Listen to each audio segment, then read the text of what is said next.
sangat bangga dengan pengislaman hamba. Kerana Allah ciptakan hamba bukan untuk diazab, bukan untuk diseksa, tetapi tujuan Allah Ta'ala ciptakan hamba di dunia untuk dia beriman kepada Allah, untuk dimasukkan ke dalam dunia. Jadi insyaAllah pada malam ini insyaAllah kami bersedia untuk menjalankan syahadat kita doa. Sungguh-sungguh kepada Allah Subhanahu Wa Taala, semoga Allah Ta'ala masukkan beriman, berislam ke dalam hati sahabat kita, saudara kita David insyaAllah. Dan dia nak pilih nama Daud insyaAllah.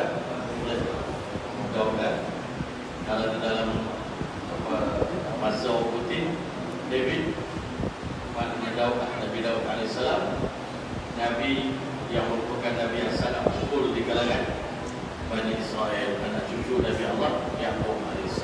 Jadi insyaAllah sama-sama kita mendengarkan ucapan dari masyarakat yang sudah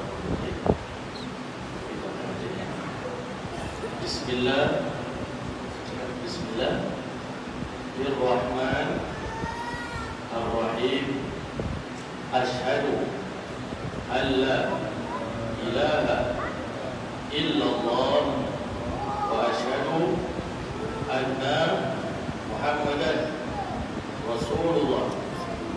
Aku bersaksi bahawasanya tiada Tuhan yang layak disembah melainkan Allah, dan aku bersaksi sesungguhnya Nabi Muhammad sallallahu alaihi wasallam itu Nabi Muhammad sallallahu alaihi wasallam itu utusan Allah.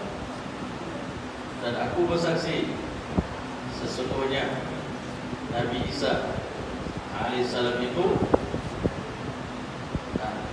Nabi Isa itu utusan Allah dan hamba Allah.